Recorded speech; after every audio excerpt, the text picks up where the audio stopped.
Ahmedabad Vadodara express highway mini બસમાં આગ લાગી। અમદાવાદ વડોદરા એક્સપ્રેસ હાઈવે પરથી રવિવારે સવારે નડિયાદ નજીકથી પસાર થતી મિની બસ અચાનક આગ ભભૂકી ઉઠી। આ બનાવની જાણ થતાં ચાલકે મિની બસ સાઈડ ઉપર ઊભી રાખી મુસાફરોને ઉતારી દેતા મોટી જાનહાનિ સર્જાતી નિવારી શકાઈ હતી। સુરતથી એક મિની બસમાં પરિવારજનો અમદાવાદ સામાજિક પ્રસંગમાં જઈ રહ્યા હતા। આ મિની બસ વડોદરાથી અમદાવાદ તરફ જતી હતી ત્યારે નડિયાદ નજીક મિની બસમાં અચાનક ધુમાડા નીકળતા જોવા મળ્યા હતા, જેથી બસના ડ્રાઈવરે સમય સૂચકતા વાપરી સાઈડમાં બસ ઊભી રાખી મુસાફરોને નીચે ઉતારી દીધા હતા।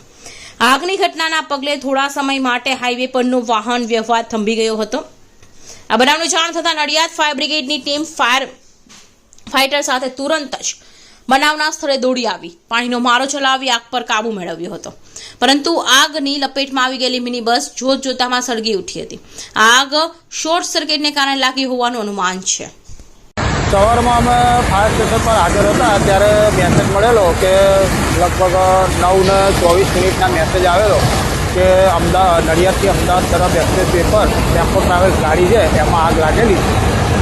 જઈને ફાયર ફાઈટર સાથે ટીમ લઈને નીકળ્યા। સ્થળ પર પહોંચી જોયું તો ગાડીની અંદર આગ ચાલુ હતી, એટલે આગને પછી કંટ્રોલ કરીને સંપૂર્ણ બુઝાવી દીધેલી હતી। કેટલા પેસેન્જર સવાર હતા? ગાડી ક્યાંથી ક્યાં જઈ રહી હતી? લગભગ ડ્રાઈવરના જણાવ્યા મુજબ અમે ડ્રાઈવરનો સંપર્ક કરીને બધી પૂછતાછ કરતા ગાડી સુરતથી અમદાવાદ તરફ જતી હતી। કોઈ શ્રીમંત પ્રસંગ હતો, લગભગ 15 પેસેન્જરો હતા અંદર। એ ડ્રાઈવરના જણાવ્યા મુજબ ગાડીની અંદર ધુમાડા દેખાતા એણે ગાડી સાઈડ પર કરી દીધી અને પેસેન્જરો નીચે ઉતરી એટલે કોઈ જાનહાનિ થયેલ નહીં। અંદાજે કેટલો સમય લાગ્યો આગ બુઝાવતા? કેવી સ્થિતિ હતી? આગ લગભગ 20 મિનિટની અંદર અમે કામ સંપૂર્ણ પૂરું કરી દીધું।